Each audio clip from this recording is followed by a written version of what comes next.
At some point, maybe late at night, maybe after a close call, maybe just out of nowhere on a Tuesday afternoon, it hits you. You are going to die. Not as an abstract fact, as a real one, that the version of you sitting here right now with these thoughts and this life and these people will at some point simply stop. Most people spend enormous energy not thinking about that. The Stoics spent enormous energy thinking about almost nothing else.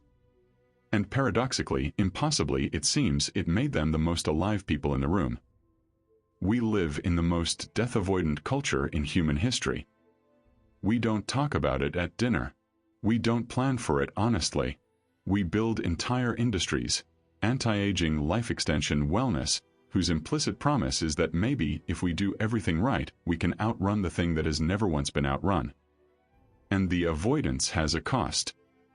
Psychologists call it death anxiety, a low-grade chronic fear that operates in the background of most people's lives, shaping decisions they don't fully understand. The career you won't leave because it feels safe. The conversation you keep postponing. The version of your life you keep deferring to a later date that feels more appropriate. The research is unambiguous. People who avoid thinking about death are more anxious, not less. The avoidance doesn't make the fear smaller.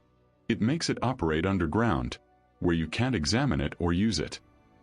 The Stoics went the other direction entirely. They looked directly at death, daily, deliberately, systematically, and found something waiting there that the avoidance never offers, the clearest possible picture of how to spend a life. Memento Mori. Remember that you will die. You've probably seen it on a coin, a journal cover, a tattoo. It's become aesthetic, a piece of Stoic branding. But the practice behind it was something much more serious and much more useful than decoration. Marcus Aurelius returned to it constantly in the Meditations. He would write explicitly about the deaths of people he admired, emperors, philosophers, great men, and note that they were gone completely and that he would be too.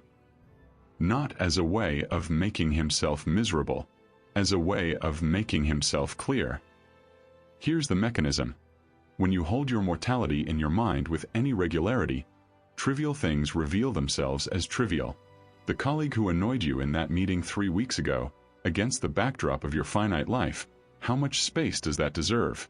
The status you've been chasing, the approval you've been waiting for, the version of yourself that will finally be ready to start.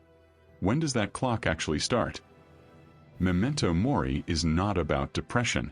It's about prioritization through the lens of what actually matters when nothing is guaranteed. Marcus would ask himself regularly, how many of these men who came into the world with me are already gone? He wasn't wallowing. He was calibrating. Every reminder of death was a recalibration of attention toward what he actually valued. The practical version, once a day, briefly, not morbidly, not anxiously. Ask yourself, if this were my last ordinary Tuesday, would I be spending it the way I'm spending it? Not to make every day feel precious in an exhausting way, but to run a quiet audit. To catch yourself spending hours on things you don't actually care about, years on versions of your life you didn't consciously choose. Seneca wrote about death more directly than almost any other philosopher. And he had reason to. He was sentenced to death by Nero, the emperor he'd served as a tutor and advisor for years. When the order came, he didn't beg. He didn't panic. He sat with his friends, dictated his final thoughts, and died by his own hand rather than on Nero's terms. His students recorded that he was calmer in his final hours than in most ordinary ones.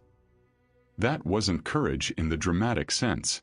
It was the result of a practice, a lifelong habituation to the fact of death that made it, when it finally arrived, simply the next thing. He'd written, years before, "Let us prepare our minds as if we had come to the very end of life. Let us postpone nothing. Let us balance life's books each day." Balance life's books each day. Not financially, existentially. At the end of each day, ask, did I live today in a way I'd be willing to have be my last? Not perfectly. Seneca wasn't asking for perfection, but consciously, intentionally, in the direction of what actually matters to you. The people who fear death most, Seneca observed, are the people who feel they haven't lived yet. The deferred life, the one that starts when things settle down, when you have enough, when you've achieved the right thing, is the source of death anxiety, not death itself.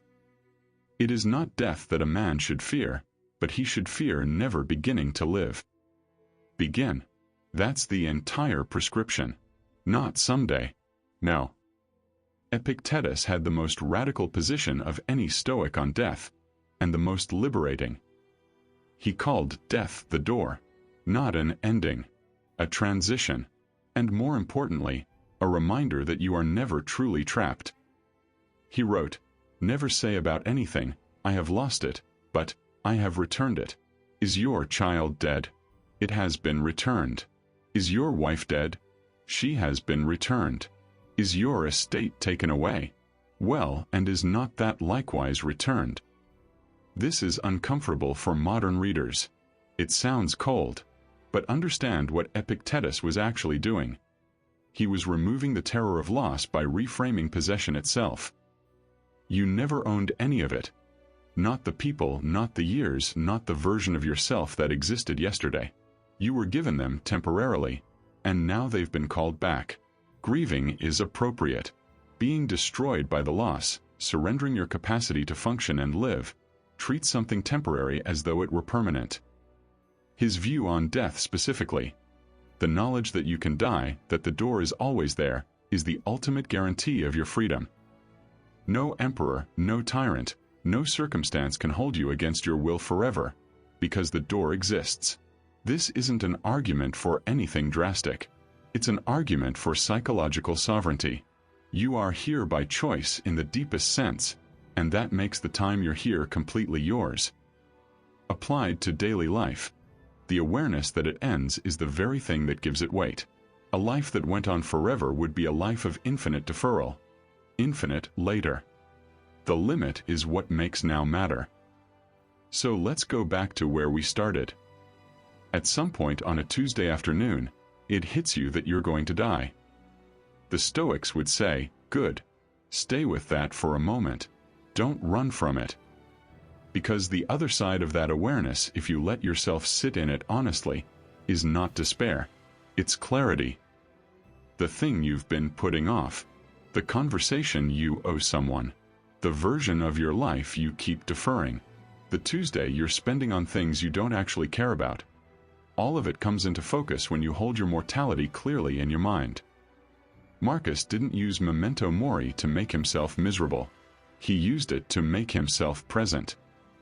Seneca didn't balance life's books to punish himself. He did it to make sure he was actually spending his time on what he'd chosen. Epictetus didn't call death the door to be morbid. He did it to remind himself and us that every moment on this side of it is ours to use. You're going to die. That's not the tragedy. The tragedy would be arriving at that moment with a long list of things you meant to do, people you meant to be, days you meant to spend differently. The Stoics looked at death every day so that wouldn't happen. You don't have to make it complicated. Just ask once today. If this were my last ordinary Tuesday, would I change anything? Start there. If this gave you something, subscribe. Every week, one question that matters, and the ancient answer that holds up. They had more time to think than we do. We might as well use it.